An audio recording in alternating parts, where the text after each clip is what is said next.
लाहौल स्पीति में मंगलवार को फटे बादल के बाद हालात अब भी खराब है। नदियां और नाले उफान पर है। ऐसे में जगह जगह लोगों के फंसे होने की खबर है। सड़क दुर्घटना में घायल एक शख्स को नाला पार करना स्थानीय लोगों को महंगा पड़ गया।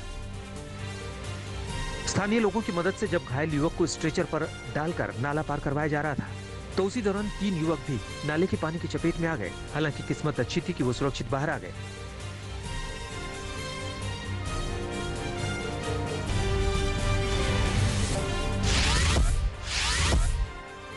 लाहौल स्पीति में अभी भी कई सैलानी अलग अलग जगहों पर फंसे हुए हैं, जिनके रेस्क्यू का काम तेजी से चल रहा है। हालांकि खराब मौसम की वजह से हवाई मदद पहुंचाने में परेशानी हो रही है, क्योंकि कुल्लू और स्पीति दोनों जगहों पर मौसम अभी भी बिगड़ा हुआ है।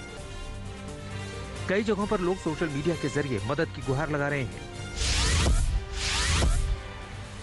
कलिंगपोंग के पास रंगपो में भारी बारिश के बीच पहाड़ दरके तो लेबर कैंप तबाह हो गया। बरसात का पानी कई मजदूरों को बहा ले गया, जिनका अता पता नहीं है। एक मजदूर की मौत भी हुई है।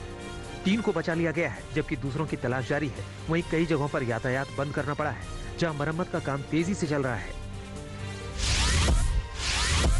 पठानकोट में उफनते नाले के बहाव में 3 लोग स्कूटी समेत बह गए। स्थानीय लोग मदद के लिए पहुंचे और 2 लोगों को तुरंत निकाल लिया गया, लेकिन एक लड़की बीच बहाव में बुरी तरह फंस गई, जिसका करीब 3 घंटे तक रेस्क्यू चला।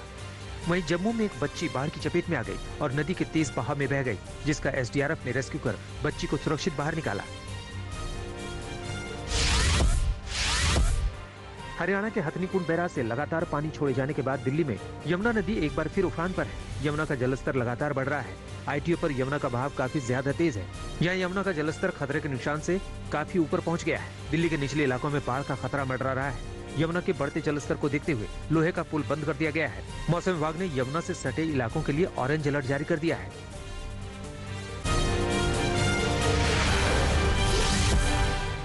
पश्चिम बंगाल की मुख्यमंत्री हर 2 महीनों में दिल्ली का दौरा करेंगी। ये ऐलान उन्होंने दिल्ली से कोलकाता वापस जाते वक्त किया। दिल्ली दौरे पर आई ममता बनर्जी पीएम मोदी से मिली थी। इसके बाद उन्होंने कांग्रेस अध्यक्ष सोनिया गांधी समेत तमाम विपक्षी नेताओं से मुलाकात की। हालांकि एनसीपी प्रमुख शरद पवार से ममता बनर्जी की मुलाकात नहीं हो सकी।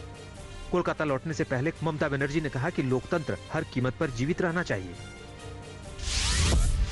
पॉलिटिकल पर्पस में जो ऑपोजिशन को यूनिटी एक सब मिलके करेंगे तो इससे अच्छा और कुछ नहीं हो सकता है।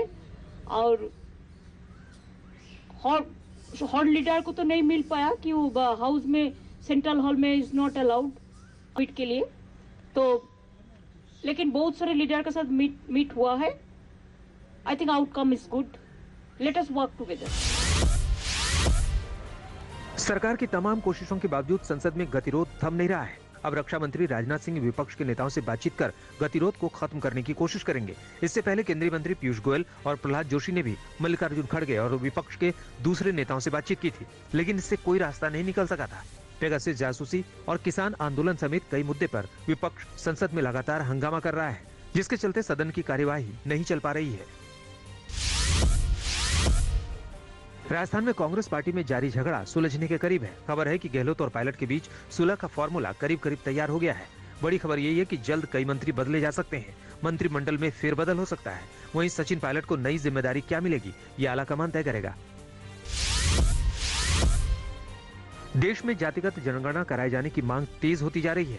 जातिगत जनगणना को लेकर आरजेडी नेता तेजस्वी यादव ने सीएम नीतीश कुमार से मुलाकात की। मुलाकात के बाद तेजस्वी यादव ने कहा कि जातिगत जनगणना को लेकर सीएम का रवैया सकारात्मक रहा और उन्होंने भरोसा दिया है कि वो इस संबंध में प्रधानमंत्री से मुलाकात कर बात करेंगे।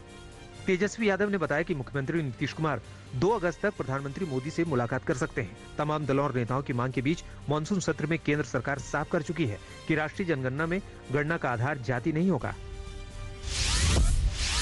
डबल इंजन की सरकार है, एनडीए की सरकार है यहाँ भी और केंद्र में भी, तो इसलिए हम लोगों को लगा कि भाई बिहार विधानसभा के मान सम्मान के लिए हम सब लोग जो है मुख्यमंत्री से मिलके ये प्रस्ताव रखें कि भाई आप प्रधानमंत्री जी से समय लीजिए और समय लेकर के सारे दल जो भी बिहार विधानसभा में हैं वो सारे दल के नेता डेलीगेशन एक हम लोग कमेटी बना करके प्रधानमंत्री से मिले।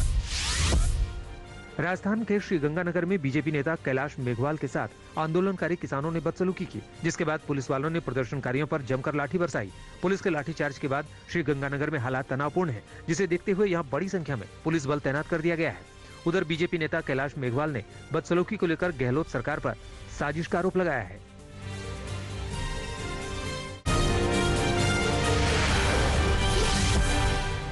आज भारत और चीन के बीच कोर कमांडर स्तर की 12वें दौर की बातचीत होगी। सुबह करीब 10:30 बजे वास्तविक नियंत्रण रेखा के चीनी हिस्से मोल्डो में यह बातचीत होगी। इस बातचीत में उम्मीद जताई जा रही है कि दोनों देश के सैन्य अधिकारी हॉट स्प्रिंग्स और गोगरा हाइट्स इलाके से डिसएंगेजमेंट को लेकर चर्चा कर सकते हैं। दोनों देशों के बीच अब तक कुल 11 दौर की बातचीत हो चुकी है। इन बातचीत की वजह से कई जगहों पर दोनों सेनाएं पीछे हटी हैं, लेकिन अभी डेप्सांग प्लेस, गोगरा और हॉट स्प्रिंग्स में तनाव बरकरार है। असम मिजोरम बॉर्डर विवाद के बीच असम पुलिस मिजोरम के राज्यसभा सांसद वनलीला वेना की तलाश में दिल्ली आई हुई है। असम पुलिस दिल्ली के सांसद के आवास पर पहुंची, लेकिन जब सांसद नहीं मिले तो पुलिस ने वहां नोटिस चस्पा कर दिया। सांसद वनलीला वेना पर असम मिजोरम बॉर्डर पर हुई हिंसा के बाद भड़काऊ भाषण देने का आरोप है। उधर मिजोरम के सीएम ने असम मिजोरम बॉर्डर पर ड्रोन के उड़ने पर रोक का निर्देश दिया है। महाराष्ट्र के पूर्व गृह मंत्री अनिल देशमुख की मुश्किलें बढ़ती जा रही हैं। अनिल देशमुख के खिलाफ ईडी ने नया समन जारी किया है। मनी लॉन्ड्रिंग में भेजे गए नए समन में ईडी ने अनिल देशमुख और उनके बेटे ऋषिकेश को 2 अगस्त को पूछताछ के लिए बुलाया है। बीते दिनों अनिल देशमुख ने सुप्रीम कोर्ट में गिरफ्तारी से बचने के लिए गुहार लगाई थी, लेकिन शीर्ष अदालत से भी उन्हें राहत नहीं मिली थी। कांग्रेस नेता राहुल गांधी ने कोरोना की वैक्सीन लगवा ली है। सूत्रों के मुताबिक कोरोना वैक्सीन लगवाने के चलते राहुल गांधी गुरुवार और शुक्रवार को संसद नहीं आए। राहुल गांधी के कोरोना वैक्सीन लगवाने को लेकर काफी दिनों से संशय बना हुआ था और बीजेपी की ओर से इसको लेकर कई बार सवाल भी पूछे गए, लेकिन अब खबर है कि राहुल गांधी ने कोरोना वैक्सीन लगवा ली है। यूपी के मुख्यमंत्री योगी आदित्यनाथ कोरोना से जान गंवाने वाले पत्रकारों के परिवारों को सहायता राशि देंगे। पहले चरण में 50 पत्रकारों के परिवार को सहायता राशि सौंपी जाएगी। योगी आदित्यनाथ पत्रकारों के परिजनों को 10-10 लाख की राशि का चेक सौंपेंगे।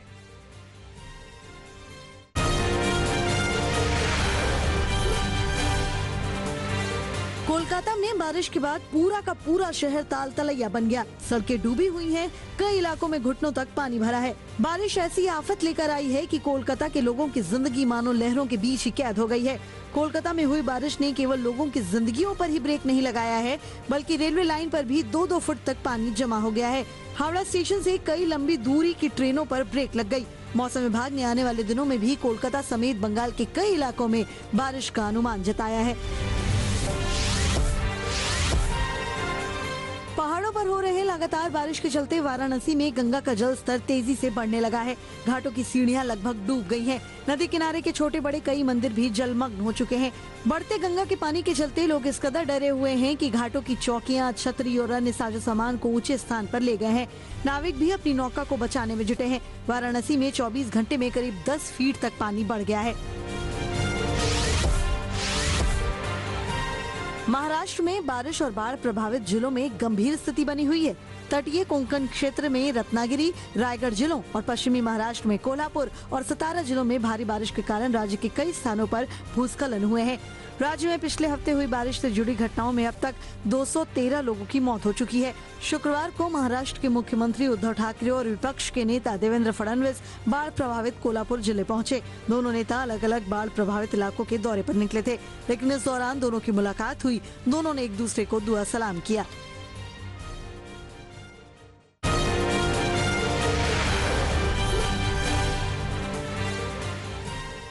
अमेरिका में बेतहाशा बढ़ते कोरोना संक्रमण के बीच राष्ट्रपति जो बाइडेन ने धीमे वैक्सीनेशन अभियान पर जताई चिंता। वैक्सीन न लगे होने के चलते कोरोना से गई जानों को बताया अमेरिकन ट्रेजेडी।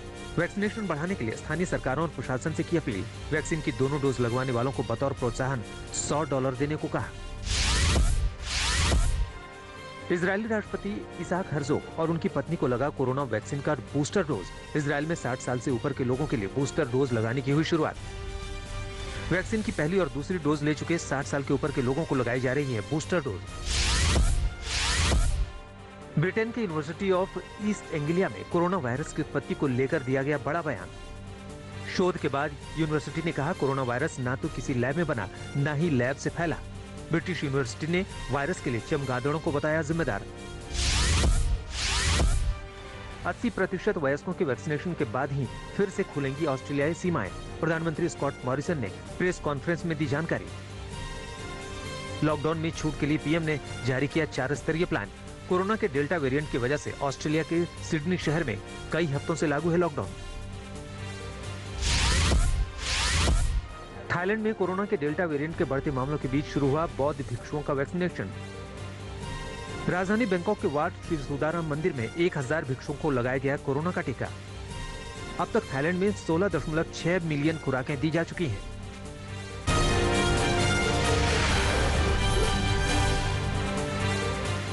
ओलंपिक मेजबान देश जापान में कोरोना को लेकर और सतर्क हुई सरकार। टोक्यो के आसपास मौजूद 4 अन्य शहरों में लगाई गई स्टेट ऑफ इमरजेंसी। 5 अन्य शहरों में कम पड़े आपातकालीन प्रतिबंधों का किया गया ऐलान। इन सभी शहरों में 31 अगस्त तक लागू रहेगा लॉकडाउन।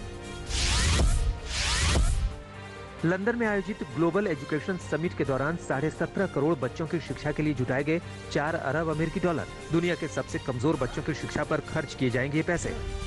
ब्रिटेन के पीएम और केन्या के राष्ट्रपति ने global partnership for education summit की अध्यक्षता की। उत्तर कोरिया के नेता किम जोंग उन ने सैन्य अधिकारियों के साथ मुलाकात के बाद अपनी सेना से विदेशी उकसावे से निपटने के लिए क्षमताएं मजबूत करने और युद्ध के लिए तैयार रहने का किया आह्वान। अमेरिका और दक्षिण कोरिया के बीच अगले महीने होने वाले वार्षिक युद्धाभ्यास के फैसले के बाद सतर्क हुए किम जोंग उन। ब्राजील के साओ पाउलो में मौजूद दक्षिण अमेरिका के सबसे बड़े फिल्मी संग्रहालय में लगी भीषण आग। सिनेमाटेका के इस गोदाम में रखे हैं कई ऐतिहासिक फिल्मी रिकॉर्ड्स। अब तक नहीं हो सका है आग से नुकसान का आकलन। दमकल विभाग ने कड़ी मशक्कत के बाद आग पर पाया काबू। Hollywood film House of Gucci का ट्रेलर हुआ रिलीज। फिल्म के ट्रेलर में नजर आई लेडी गागा और Adam Driver. Gladiator film director Ridley Scott द्वारा निर्देशित फिल्म में Al Pacino, Jared Leto, Jeremy Irons और सलमा हायक भी हैं। फिल्म मशहूर फैशन डिजाइनर गुच्ची को गुच्ची के पोते की हत्या पर लिखी गई एक किताब पर आधारित है, जो 26 नवंबर को रिलीज होगी। पुरुषों के तीरंदाजी मुकाबले में भारत के अतनु दास की चुनौती खत्म हो गई है। अतनु को जापान के ताकाहारू फुरुकावा ने 6-4 से पराजित कर दिया। इसी के साथ तीरंदाजी में भारत की पदक की सारी संभावनाएं खत्म हो गई हैं। इससे पहले कल दीपिका कुमारी भी अपना मुकाबला हार गई थी। महिला बैडमिंटन के सेमीफाइनल में पीवी सिंधु की भिड़ंत आज चाइनीज ताइपे की ताइजू यिंग से है। ये मुकाबला दोपहर 3:20 पर शुरू होगा। सिंधु गोल्ड या सिल्वर के लिए जोर लगाएंगी, जबकि कम से कम ब्रोंज मेडल पहले ही पक्का हो चुका है। पिछली बार रियो ओलंपिक में सिंधु सिल्वर मेडल जीत चुकी हैं। महिला मुक्केबाजी में मिडिलवेट वर्ग में भारत की पूजा रानी का मुकाबला आज चीन की ली क्वान से होगा। ये मैच दोपहर 3:30 बजे शुरू होगा। अंतिम आज के इस मुकाबले में अगर पूजा कामयाब रहती है तो उनका मेडल पक्का हो जाएगा। डिस्कस थ्रो के महिला वर्ग में भारत की 2 खिलाड़ी किस्मत आजमा रही हैं। ग्रुप ए के क्वालिफिकेशन राउंड में सीमा पुनिया 6ठे स्थान पर हैं। ग्रुप बी के क्वालिफिकेशन राउंड में कमलप्रीत कौर हिस्सा ले रही हैं।